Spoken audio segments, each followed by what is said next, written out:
Hey, what's up, you fucks? Well, today is October the 8th, Saturday, and it is the day of UFC main event. It is fucking Dan Henderson versus Michael Bisping 2. Now, Michael Bisping and Dan Henderson have fought before, with Dan Henderson winning by devastating KO. Their first fight was in UFC 100 years back, and the lead up to that fight was Bisping and Henderson rivaling each other as coaches on The Ultimate Fighter. Now they meet at the UFC 100, and basically it's a matchup of styles. Henderson has his big right hand, and he has power, and it pretty much does not favor Bisping's style, which at that time he doesn't sit down on his punches. He's criticized for not sitting down on his punches and putting power. He's criticized for often running into people's power hands and often circling the wrong ways. And basically, in this fight, it proves that Henderson will win because he throws his right hand and Bisping likes to circle towards that power hand naturally. So the fight goes underway, and needless to say, Hendo drops the H-bomb on him. Pretty much dubbed the H-bomb after that knockout, because Jeebus Christ, man. Bisping got one fucking hitter quitter. He got knocked out. He got deboed. Bisping was fucking out. Like, he got knocked. All respect to Bisping, who is now the current champion and has fought and made his way and is a true veteran of the sport, a true champion.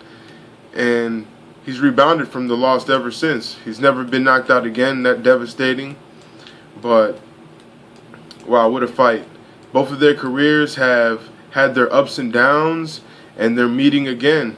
Dan Henderson was outside of the UFC for a while, tearing stuff up in Strikeforce, demolishing Bigfoot Silva, knocking out Fedor Emelianenko, JC Cavalcante, I believe. Henderson was fucking everybody up in Strikeforce. Made his way back to UFC, and yeah, it's been on a tear. Old man Dan Henderson.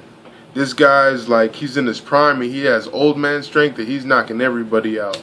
Henderson's last fight against Hector Lombard was a fucking scary fight for Dan Henderson, because Dan Henderson is an older gentleman. He's weathered. He's taken some on the chin. And, you know, we're kind of wondering, what the fuck is he going to do against a monster like Hector Lombard? And we saw, man. We saw what happened. Henderson and Lombard went at it, and Henderson came on top. He knocked out the young, hungry lion. Vicious. And if you know who Hector Lombard is, and you know his style and his story from Bellator, you know he's no picnic in the park. He's a judoka. He has serious skills. Cuban boxing background, professional boxing. He's a fucking monster, no joke. And man, he caught him. He got him. Dan Henderson got him. So needless to say, Henderson has worked his way up the rankings, and man, he's fighting Bisping. Bisping, who earned his title shot on short notice against Rockhold. Luke Rockhold took the championship from Weidman. Weidman took it from Anderson Silva. So after Weidman beat Anderson and then Luke came and beat Weidman, we're like, wow, what's going to happen? We got this new guy, Luke Rockhold, and he's tearing shit up.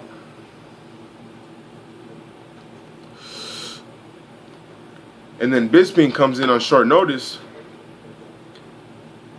and he puts an end to that party abruptly. He has a beautiful showing. It's Bisping, Rockhold in their rematch, but for the title. Fight came on short notice due to Weidman pulling out, I believe, due to injury. And it was supposed to be Rockhold Weidman 2, and that's the reason why Bisping pulled in on short notice for that one.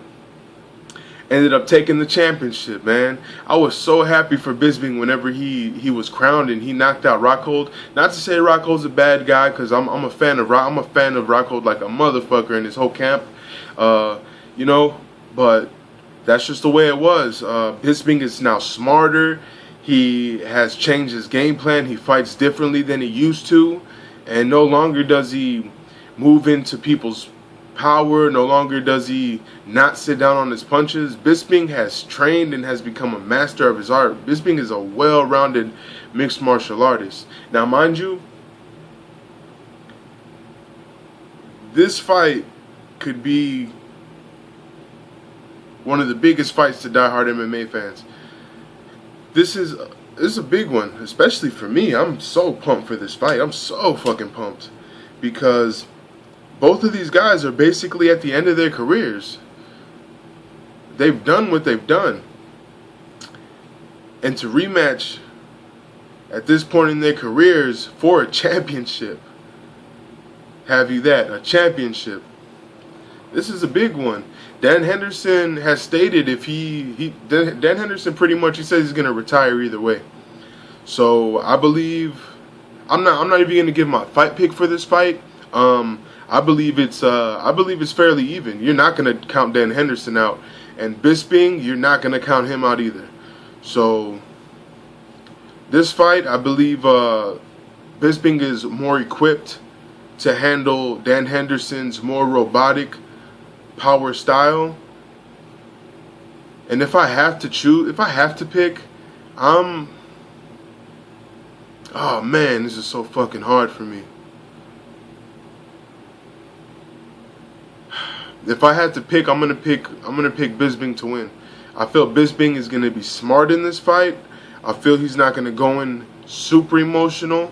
I feel he's gonna pick Dan apart. Dan has a fighting chance, and you can never count Dan out. And yes, he can win at any moment by devastating fashion. But I'm gonna go with Bisping in this one. So that's what we're doing. Yeah, MMA Stoner Talk, motherfucker.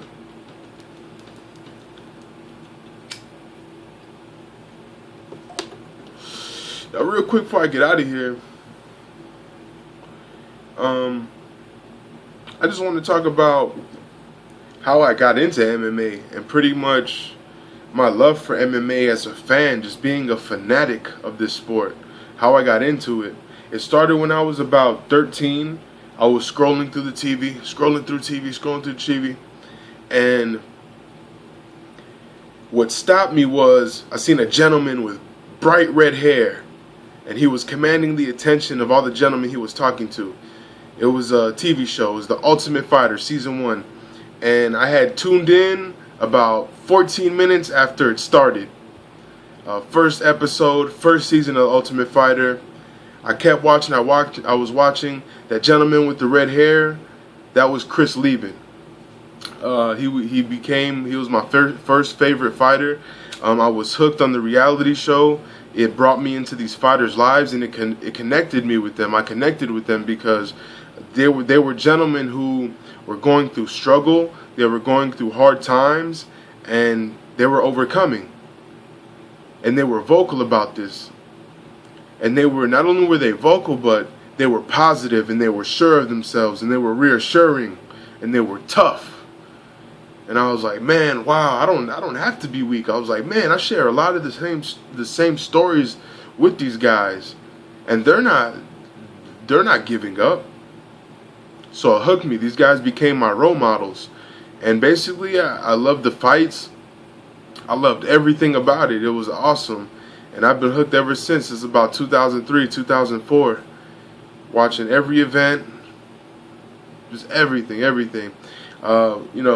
Personal life, becoming an adult and having responsibilities. It's deterred me from watching MMA like I used to, but I used to watch every event, every pre-fight, post-fight, press conference, every interview, any little single thing you could think of. I was in it. I was getting it.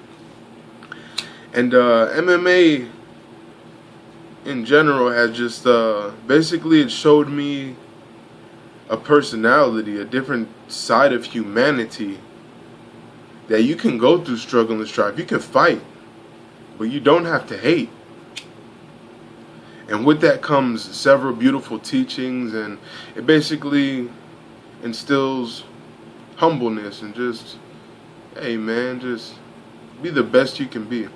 Because at any moment, man, you can be embarrassed in front of everybody. Now, me personally, I have no martial arts background. So as Brendan Schaub would say, I probably am not qualified to be talking, but my experience and how much experience I just gained, all the knowledge I've gained. I know my fair share of fighting, even though I don't actually fight and train myself. Which is definitely something I want to make time for. Now in my adult years, I really do want to box. Learn some skills. Only skills I know are just videos I watched on YouTube and just practicing by myself. Just learning how to evade punches and, you know, stuff like that. Just how to keep your fucking hands up, things like that. Footwork and how to step in and step out and be light on your feet. There's a lot of footwork involved in this shit, man. And being a bigger guy like myself, I like that. I like being able to move swiftly on my feet. Oh, my man. But yeah, we're gonna do the damn thing.